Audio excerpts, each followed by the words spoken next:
Welcome to the Continuing Education module, Collecting the Right Data in Planning Your Wellness Program, Getting Off to a Strong Start. The agenda for this module includes setting the stage, identifying what data might be helpful to your planning process, putting data into a planning process, the role of metrics, using the data for evaluation purposes, and a summary of key points. First of all, we need to determine about the planning context. What are the likely goals for the wellness program to be? And I've run into many wellness programs that do not have goals.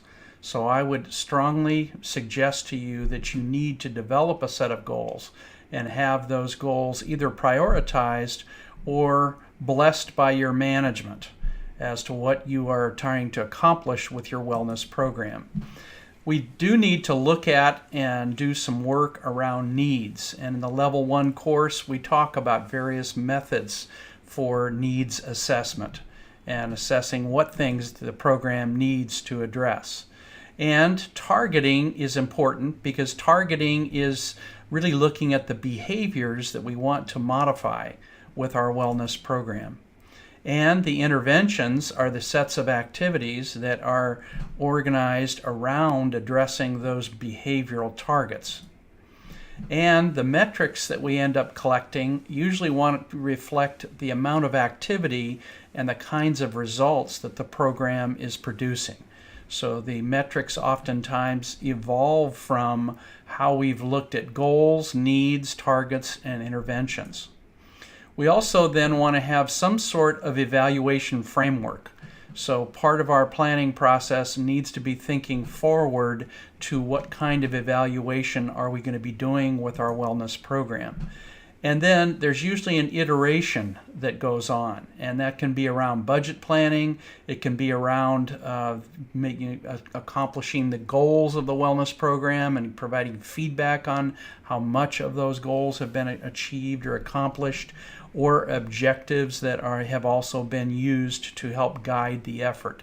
So that iteration each year is oftentimes what we want to get into in terms of understanding how that is likely to affect future planning cycles.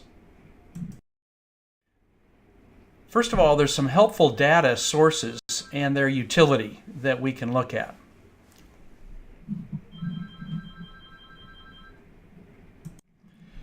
Now let's look at some helpful data sources and their utility, and let's go down each of these types of data. Historical data is essentially capturing what's happened in the past in terms of wellness, and it has some planning utility. It kind of says where we've been. It has very little evaluation utility. Demographic data, on the other hand, tells us about the age and the gender distributions in our population. And that has more planning utility because we can reflect on what needs are there in that population. Key informant type of data is when we go to ask an occupational health nurse or a key manager or maybe someone who's responsible for employee relations or the HR director, and we're asking for their opinions about what needs are likely to be need to address, or we need to address in a wellness program. And you can see obviously that that's got 4 little pluses there, which indicates a high level of planning utility but relatively small evaluation utility. We also can use a more organized, formal, explicit way of asking people's interest in different topic areas. So that's the Wellness Interest Survey data for new programs.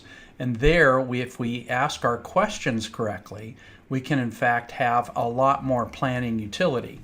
And if we want to follow up with a survey that is very much like our original Wellness Interest Survey, but doing it a year later or 2 years later, we can also ask the question, did you fill out a previous interest survey? And if the individual says yes, then we can create a cohort of the data that it reflects the change in the situation from the previous time period. So that's why those parentheses are around some of the utility pluses that are under evaluation. Now, the focus group is another method where we take representative samples of people, put them together, and then ask them their opinions about the program, what it should address and what needs should be addressed.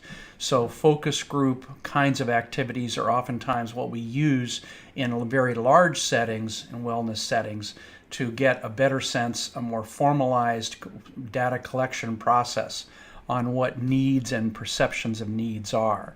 So there you see again the 4 pluses, but relatively small amount of evaluation utility.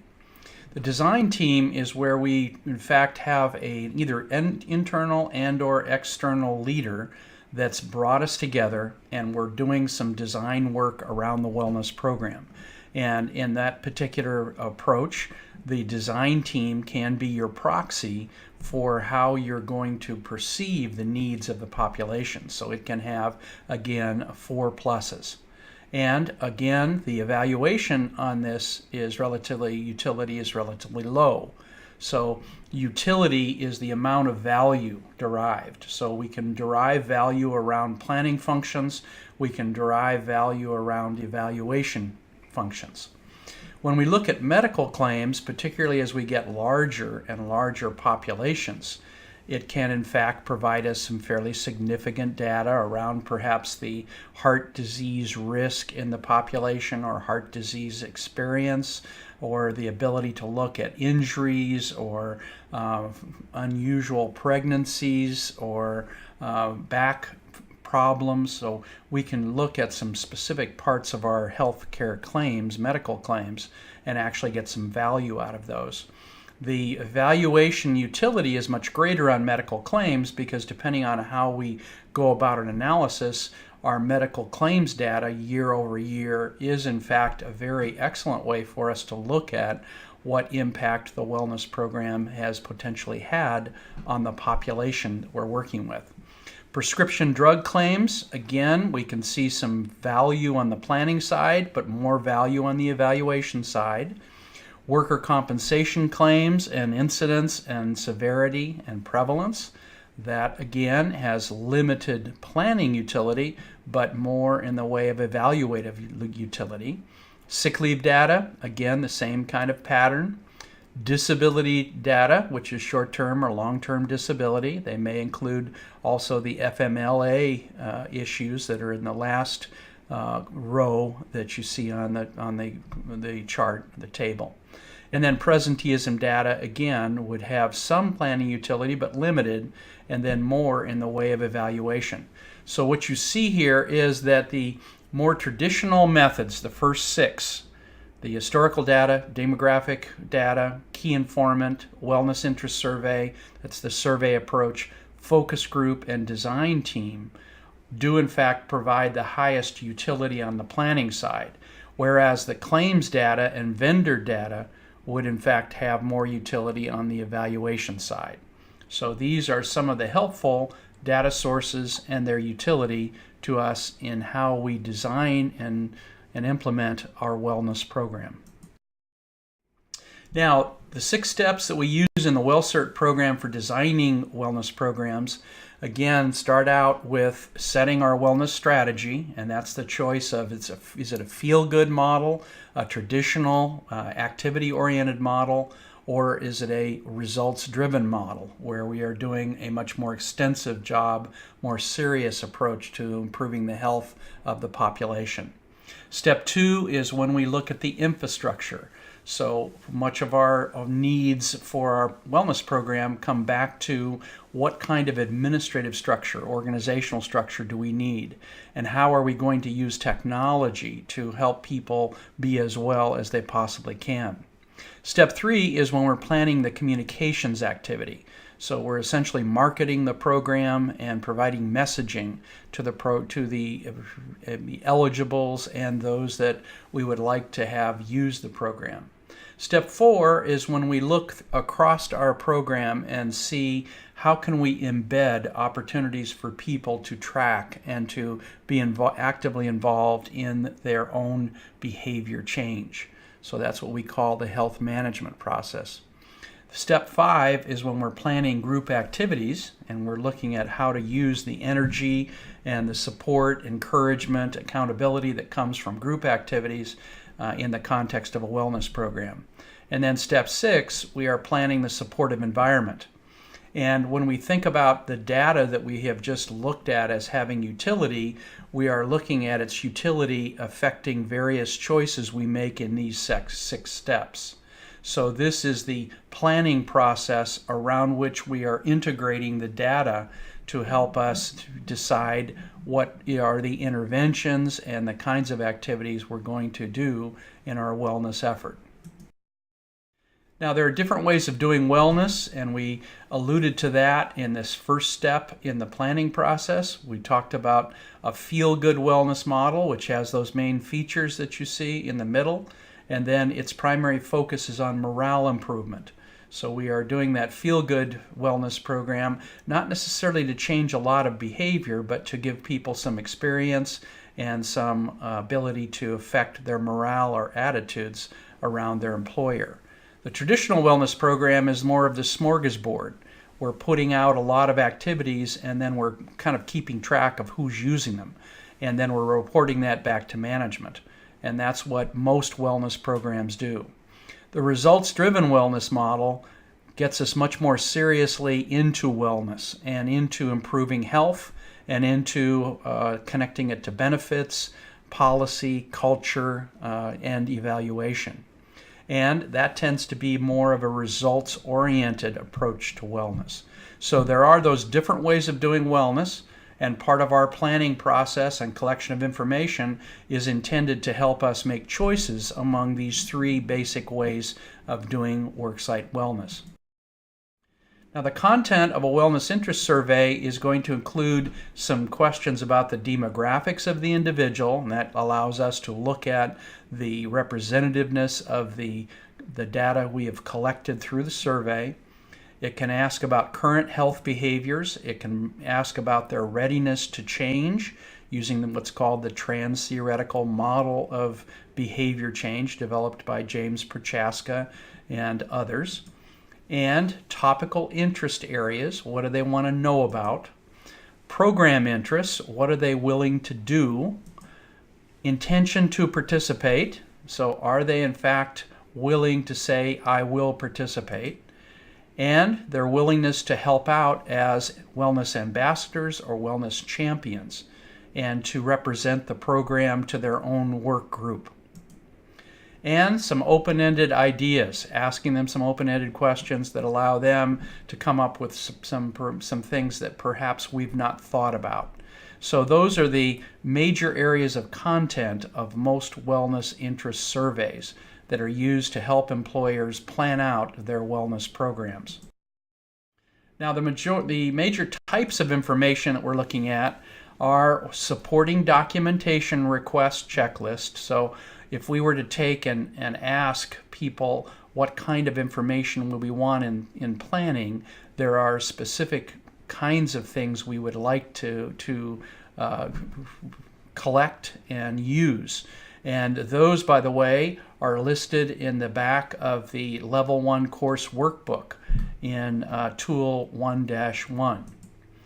And there's also information on the eligible population. So we want to be asking our HR department or in payroll or anyone who's in a financial management role where they're keeping information on our eligible population group. The demographic data is more of the distribution by age category. It's the gender distribution in various work groups, and then getting a characterization of the population we're trying to serve by looking at some of those demographic variables. Program design features have to do with how is this program likely to be rolled out? When is it going to come into being? Who is it offered to? Who's eligible to participate in it, and so on. Then the information on changes in program criteria over time. So I want to keep track of what is my program attempting to accomplish in terms of targets and behavior change in the population I'm working with. I also want to be collecting some types of participation data. So I want to be able to say how many people, unique people, have used this program versus this one versus this one.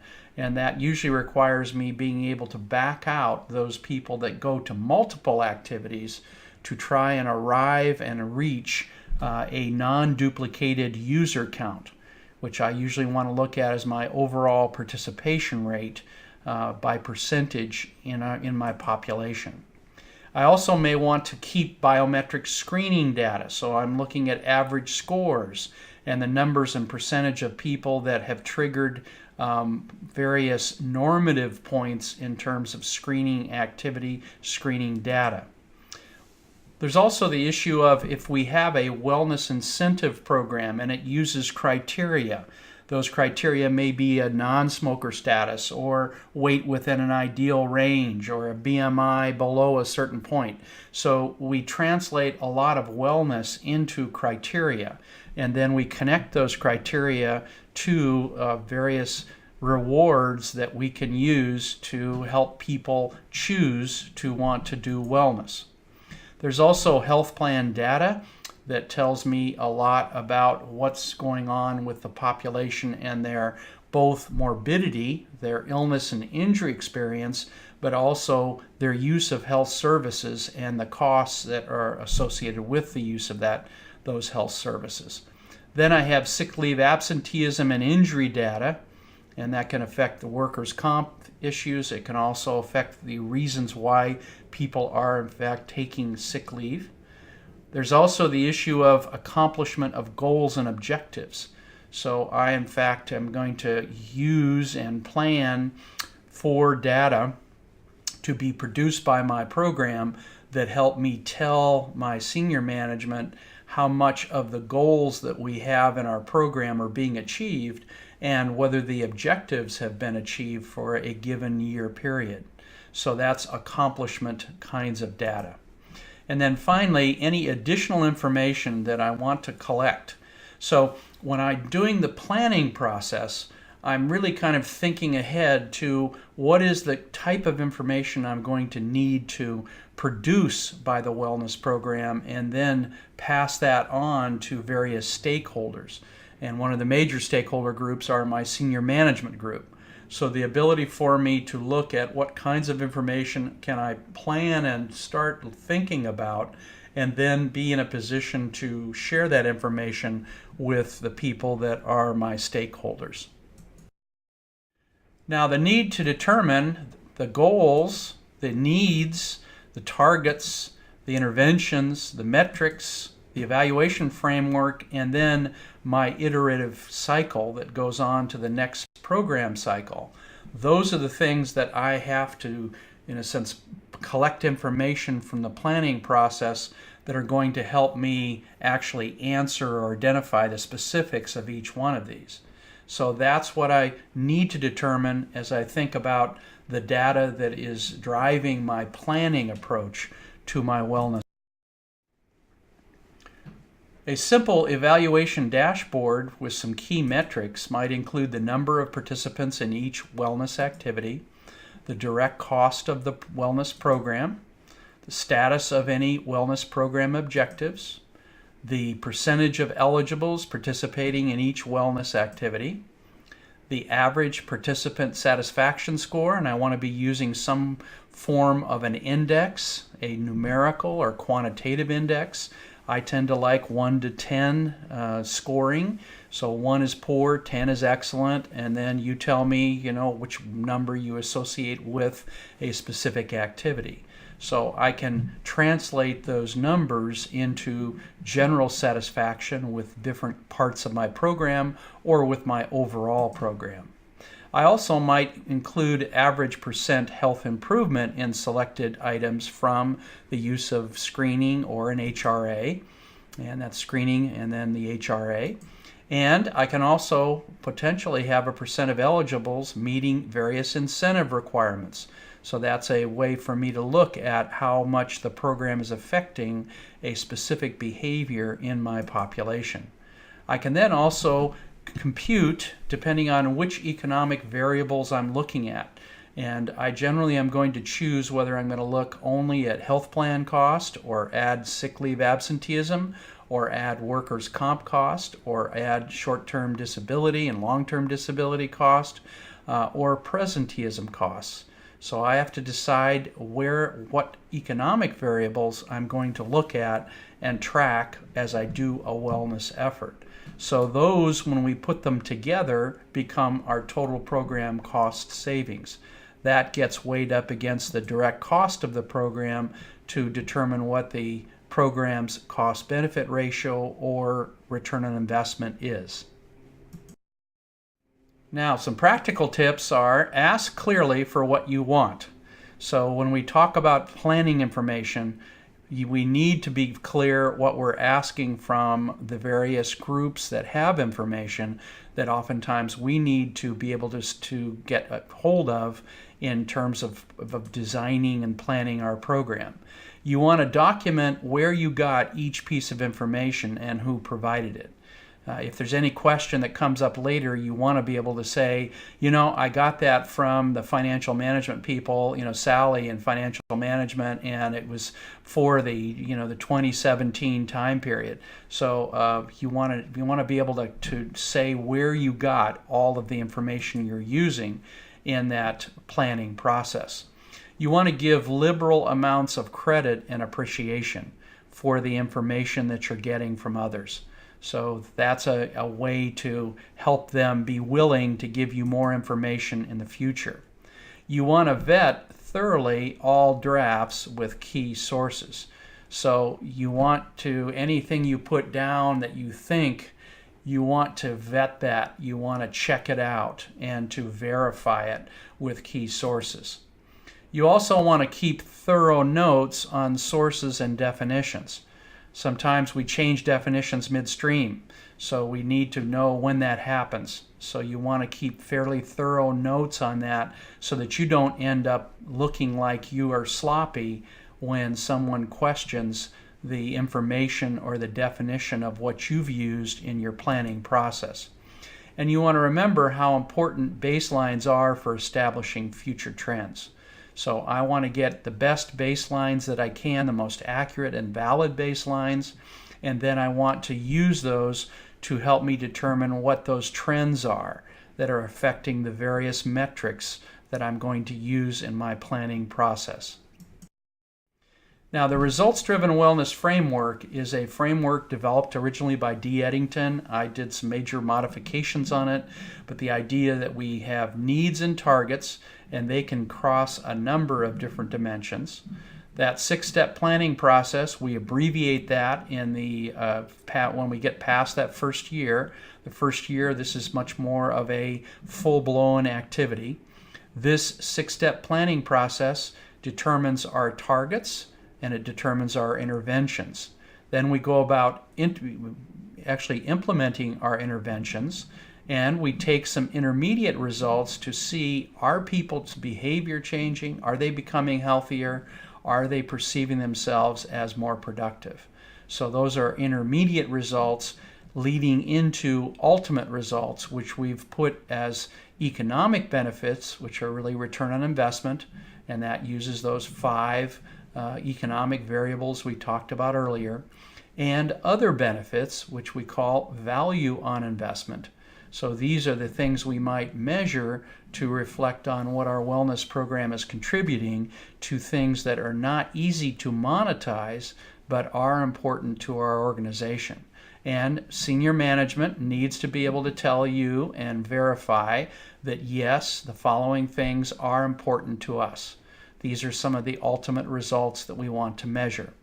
And then the feedback loop essentially brings us back each year, each iterative cycle of planning, into making modifications in needs and targeting and changes in interventions, and then again tracking the intermediate results to the ultimate results. Now, a summary of key points for this particular module. It is important to be able to collect the right data in planning your employee wellness program. There is a large number of different types of data that can be useful in planning wellness programs, and that table with the planning utility and evaluation utility is really a summary of that. Much of the data that is collected in planning can also be used in evaluation. Depending on how we do it, we get more utility out of it. The program model that you choose amongst the feel-good, traditional, and results-driven affects the amount of data needed for planning. The more extensive the programming, the more I need information to do it wisely. Planning data should lead to the development of metrics to be used in evaluation over time. So whenever I'm collecting information, I want to think through how am I going to use this as an evaluation metric. Wellness interest surveys can also provide needed planning data. There are ways of organizing the data that can help the planning process significantly. Getting the best company data to make your business case is important and a critical step. There are ways of presenting your company data that are likely to have a more powerful effect. And you should try and anticipate the issues that will be of importance to your senior management team when preparing the proposal for your program. Now let's look at some key questions. Our first question is, what is the best strategy for getting good program planning data? And I would suggest that you use a checklist to start with, so that your data ends up being a checklist. You can find that in the back of the course, the Level 1 course workbook. You also want a strategy of cooperation. You want to elicit cooperation. You don't want to force people to give you things, but you want to cooperate, their cooperation, and that means you also need to be thinking about their future involvement in the program. Some may, in fact, be a good part for you to use in a employee advisory committee. And then also using your senior management to support the process of getting the data, so that you don't use a heavy-handed approach, but you go with the cooperative first. If someone is not willing to be cooperative, then you may have to ask senior management to help that person's cooperativeness with you. The second question is, how long should it take to put a planning proposal together? And the larger the employee numbers, the bigger the company, the bigger the employer, and the more detailed the programming, the more complicated the model, more of a results-driven model, the longer the planning process or cycle is likely to be. If you are in a very simple work site, relatively small, probably 2 weeks to put a planning proposal together is probably reasonable. If you're in a little larger case situation, 200 employees or 500 employees, you're probably looking at least a month to put a planning proposal together. If you're looking at 5,000 plus employees, you're probably talking about 3 to 6 months to actually put the planning proposal together. So depending on the situation, how much agreement you have, how much detail and complexity, how sophisticated the design or the span of goals and targets that you're going to be addressing, those will all determine the length of time in your planning process. Third question is, how can I find out how thorough the business case presentation should be around my proposal? And I think you want to find out, are there any good examples that have kind of gone through the senior management team before, and you then can pattern them after that example. So you can sometimes ask, what proposal was considered by the senior management group that they thought was particularly well done. Let me look at it and see if I can pattern the approach I take on the wellness program to that particular instance.